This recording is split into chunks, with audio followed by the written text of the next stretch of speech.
Siz bir necha bor Ispaniyani turnir favoritlaridan biri sifatida tilga oldingiz. Ular himoyada deyarli benuqson o'ynamoqda. Fransiya esa vayronkor hujum chizig'iga ega. Ertangi uchrashuvdan qanday o'yin kutyapsiz? Ochiq va hujumkor yoki ehtiyotkor va yopiq? Hali ham Ispaniyani favorit deb hisoblaysizmi? Ha, avval aytgan fikrimni tasdiqlayman. Turnirdagi bosib o'tgan yo'liga qarasak, ular favorit ekanini amalda isbotladi. Bu jamoa nafaqat hujumda juda xavfli, balki himoyada ham juda ishonchli harakat qilmoqda. 7 ta o'yinda atigi bitta gol o'tkazib yubordi. Ertangi bahs tomoshabob bo'lishiga ishonaman, chunki har ikki jamoa ham ulkan hujum salohiyatiga ega. Albatta, biz ham himoyada qanday to'g'ri harakat qilish haqida o'ylayapmiz. Ammo ikki tomonning ham hujumdagi kuchini inobatga olsak, muxlislarni juda qiziqarli va shiddatli uchrashuv kutmoqda.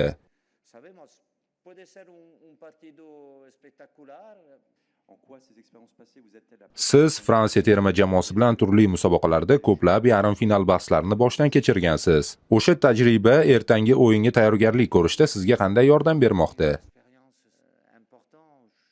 Oldingi tajriba albatta juda muhim, ammo men hech qachon bitta qolip bo'yicha ishlamayman, chunki vaziyatlar doimo turlicha bo'ladi.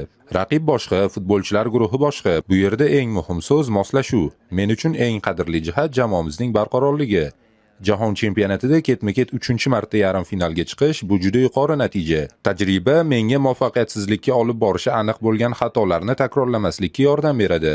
Futbol aniq fan emas, ammo puxta tayyorgarlik, murabbiylar shtabining mehnati va mavjud barcha ma'lumotlardan foydalanish hal qiluvchi pallalarda to'g'ri qaror qabul qilishimizga yordam beradi.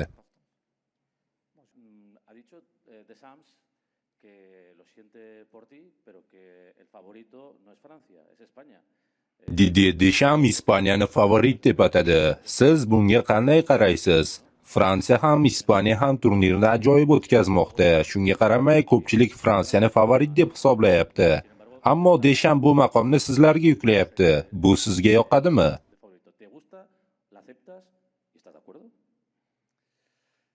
Rostini aytsam, men boshidanoq sizlarga shuni aytib kelganman. Seni favorit deb atashadimi yoki aksincha favorit sifatida ko'rishmaydimi, buning hech qanday ahamiyati yo'q.